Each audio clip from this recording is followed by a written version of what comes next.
years ago. I forgot when the video was put out. But then the Chinese mafia, yeah, the triad is the mafia, the Chinese mafia. They said to the black guy, you know, it's so amazing how people look to you, black Americans.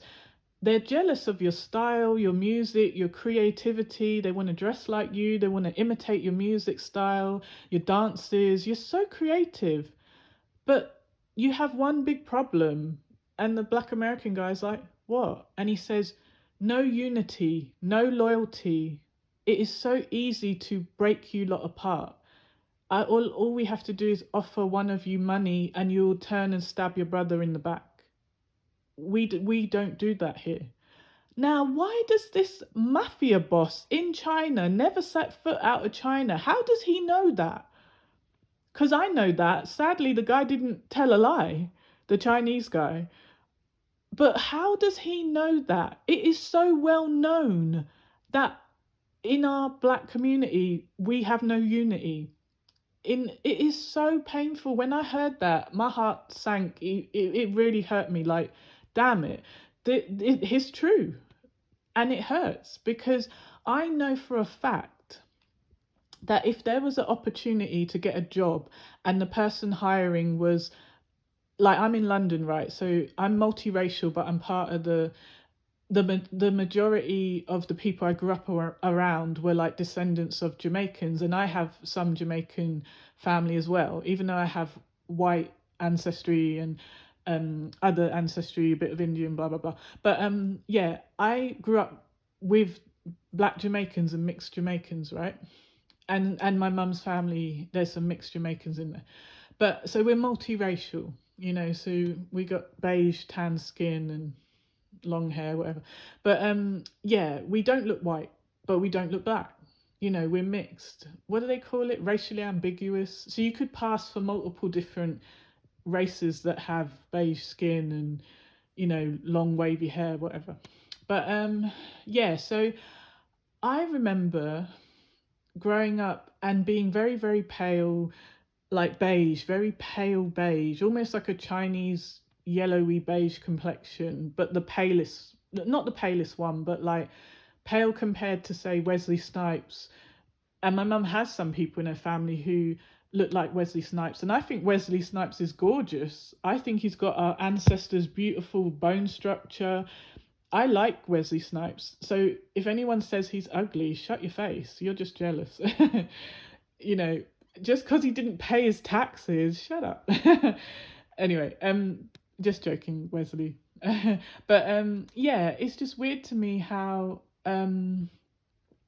all the people who were darker skinned hated me because I was lighter skinned, and yet they, when they grew up, they were bleaching their skin to look like me, but yet hating me for looking like the thing they wanted to look like, or they were thinking my life's going to be better than theirs because I look closer to white, even though I couldn't pass for white in any country on this planet, in my opinion, unless someone was so blind that they thought I couldn't even pass for a white person with a tan, and I wouldn't want to. No offense to any white people. I'm just saying, you be you and I be me, live and let live. It's all good. I don't have a problem with any white person or any person of any race who isn't racist. Like I said before, anyone who is racist, F you, screw you, don't like you. But yeah, so it's just weird how I remember thinking, and this was at 5 years old, that the darker skinned black kids were like pointing out that I was so pale and so beige, and they made me feel bad about it. So I started to pray to God and say, can you make me a little bit darker? Because maybe they'll love me and like me if I'm a bit darker. And I didn't say, specify what darkness I was going to be. I just said, can you make me brown enough that they will stop picking on me? Because I want to fit in with my people. In my mind, those were my people. Even if I got loads of other racial groups mixed in me, that was the group we were growing up around, and that was the culture that I identified with, and I wanted to feel accepted. And they never wanted to make me feel accepted just because apparently I'm lighter skinned. Yet there were other kids who had a white mum and a Jamaican dad, and they would accept them. And I was like, Well, what's the difference between them and me? My mum wasn't white. She was like a mixed race Jamaican, and then the white is on the dad's side. But it was so confusing. Like, what is going on? Why? And then the white side wasn't growing up around me. They abandoned me. So when my dad just abandoned us, we were only around our black side. Obviously, there's white people living in England, and we're living around them. But in my home, there was no white people living in my home. You know what I mean? Even though I knew I had this white other blood and ancestry, it didn't have any influence on me. In my mind, I was a Jamaican descendant and a Afro Caribbean descendant, So yeah, it's really weird to me how it didn't really make sense to me that they didn't accept me, but then they'd accept someone who had a white mum and a black dad. But because my mum wasn't white and we didn't have the white parent around us, then they were like making out like they could pick on me, but they couldn't dare pick on the one with the white mum. And I never understood that. But I think it was they were scared to disrespect anyone white. So because that person's actually in the house with a white mum or whatever, they kind of almost felt like they had to not pick on those ones. And not saying that kids with white parents in the home, the mixed couple in the home, didn't experience colorism or racism or whatever, or being excluded, because that's not true. There were others, but just in my situation, it felt like I was the only one being ostracized or made to feel different. But then I come to find out later that they were just jealous of me, jealous because I was intelligent and funny and well liked and really good at sports and stuff, and but also very book smart and intelligent. Like, it was just jealousy. So it wasn't really about my color, because there was other people they would be okay with who were the same color. But it was strange how just people will always target good people. People will always go out of their way to bother good souls, especially if you have um a certain vibration. And I do vibrate higher than most people. If I wanted to lower my vibration, it wouldn't work, because I couldn't go too low. Even when I used to try and slum it and hang around people who I would consider, like, I don't want to be too snobby, but in London we got a bit of a class system, and what we call chavs are like the lazy layabouts who don't want to work and live off welfare or benefits, and they're just sitting in the house smoking all day and taking drugs or drinking all day and having loads of kids they don't look after and living off the state, off benefits and welfare, whatever. They don't even get a house. They get given a house by the council. They're so lazy they don't even go out and provide for their family or whatever. So they're leeches and mooches, whatever. So sponges. So those kind of people, I used to hate being around them. I felt like they were like, because I'm working class, I'm not rich or anything. I'd be considered. I don't even adhere to the stupid to the class system. But if you had to pick a class, I would put myself in working class, because I'm a hard worker and I worked. Even if I worked a good job or a crap job, I'm working class. But people who are rich would look down on that, like, ooh, well, I'm upper class, like, and I'd be like, whatever, you talk funny. But yeah, so to me, it's just weird how messed up the world is, what people will consider important. Like I said before, the stupid wanting to be on these shows that embarrass them as women of color, putting them in danger, because if someone's cracking you in the face with rings on every other day, like, I don't think that's funny. I don't think you should put you how are you gonna, like, you say you're doing it to feed your kids, but if you get punched the wrong way, you'll be dead. Or if they shove you and you hit your temple on a table edge or a wall, or something, or they throw a vase at you and it cuts you in the eye and now you're blind, like, is it worth it? Like, to me, there's no amount of money you could ever pay me to make me hurt myself, humiliate myself, hurt others, abuse others, because I would rather die than bow down to this sick, twisted world, and I would find other means to be successful. And the fact is, I don't need 20K. What I need is just enough to get by comfortably with me and the people I care about, and everyone should be contributing, no one should be sitting, anyone who is able should be getting off their ass and not being lazy and contributing to the family unit or you know, or the relationship, whatever. Like no male or female should be leeching off the other. If your arms and legs work, bitch, go to work. To the man, go to work. Both of you lazy bitches, if you're just sitting around, living off benefits or welfare when your arms and legs work. I've seen people in wheelchairs at work, going to work. What are you doing? Like, even if you got a job just as a janitor or a McDonald's worker or a Walmart greeter, like, do something, bitch. Like, stop being lazy. Stop asking the world to carry you. That's not fair. But yeah, like, so yeah, final thought I'll say is that the only thing people should be aspiring to be is a good, kind, loyal, honourable, brave, decent person with compassion and empathy. Be reliable, be decent, care about others, go out of your way to do good, not bad.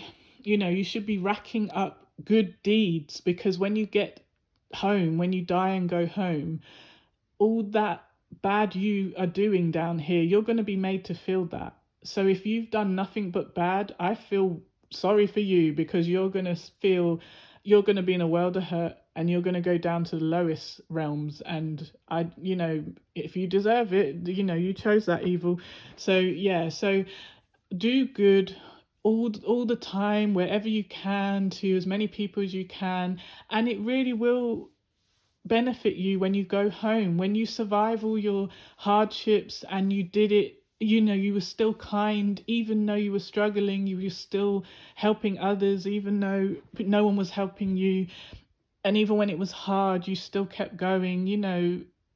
Well done. Like, don't give up. Like, we are so, we're so programmed to feel like we have no power, but we're powerful, amazing spiritual beings just trapped in this tiny meat puppet body. If we knew how powerful we actually were, we wouldn't be bent over, hunched over, depressed all the time, and that's why you have to try and connect with your soul, your true self, your highest self, and not keep focusing on this silly meat puppet, worrying about putting makeup on to take photos to impress strangers. Who cares about that empty, superficial shit? That is so stupid.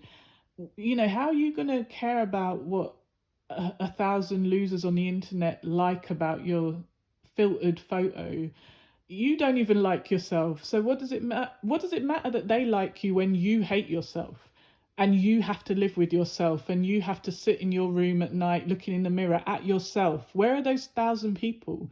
If you need 1,000 strangers to click the like button, what does that say about you?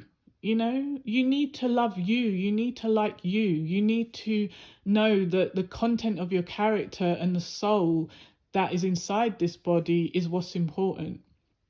It is so painful to see how empty and vacuous and stupid everyone is down here. Like, oh, it's exhausting. And I understand that some of us have been given extra gifts, psychic gifts, light worker gifts, and we've been put down here to help lift others up. But do you know how exhausting it is to be a light worker or an earth angel, and just to be constantly giving and helping and giving and helping, and just having people shit on you all the time? It is exhausting. So other people need to do better and be better, and not just wait for good, kind people to come in and rescue them. Save yourself. Be a good person. Change your life. Every day is a new chance to change your life, to do something better. I mean, what's the point of waking up every day and just poisoning yourself with alcohol and drugs and sleeping around with people you don't even like? You get people pregnant, you hate the kids, you hate the person, you blame them, when you should have protected yourself. You shouldn't have been going around being loose and spreading it wide, and you should have been protecting yourself. Like, I know some men who say, oh, I'll kill a woman if she gives me any STDs, as if they're not a problem too, as if they aren't going around exposing themselves to the potential to catch these things. Why don't you stop, exposing yourself to these situations, and then you know what I mean? Like, people would rather be lazy and not use contraception, but then moan about, oh no, a child is on the way. And it's like, yeah, but you could have literally put on a condom and that wouldn't have happened. It's so simple. But people always make it hard. It's so simple. The solution is there. It's so simple, but they'd rather make it needlessly complicated. They'd rather make things hard. And that is the problem with this human meat puppet, is that as intelligent as a human brain can be and become, people are choosing to be stupid, even when the solution is right in front of them. Look at, like, during COVID, look how many people refuse to wear masks. It's a little bit of paper over your mouth. Oh, but I don't want anyone telling me what to do. But it could save your life and the life of your family and the life of the people around you. I don't care. Why don't you care? I don't know them. So, if you were on fire and I had a fire extinguisher or a bucket of water, would you want me to help you, or would you want me to say, I don't know him, let him burn? You hear what I'm saying? Like, this is, oh, these people. Ugh. Like, it seems like the stupidity is becoming predictable as well. Like, I can literally predict the stupid behavior of some people. Like, I would bet money on it. If I could bet money every time I knew a stupid person was going to be stupid, I would be rich. But the difference is, if I got rich, I would use that money to help others as well as myself, Anyway, I've talked long enough. But thank you for listening. If you liked anything you heard in this video, or if you go to my other videos and you listen and you like anything there, please like, share, subscribe. Also, what was I mentioning? Yeah, go to Professor Sam Vaknin's videos about narcissistic abuse and narcissistic personality disorder.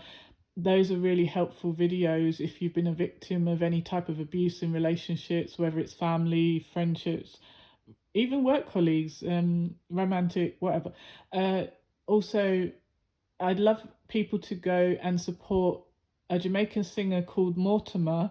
He is an amazing, beautiful singer. His soul is amazing. Like, he's so kind and beautiful and wonderful. I wish I could marry his soul. He's like the male version of me. He's strong, he's tough, but he's also kind and beautiful, earth angel, just like me. And he has new songs out, new album out. So please look up Mortimer. Give him a like and a share, listen to his beautiful healing music. It's like, some of it is like reggae style, some of it isn't, but he's so, like, I swear he's a gift to the world. Like, God gave him as a gift to the world, because when you hear his music, the words are so healing.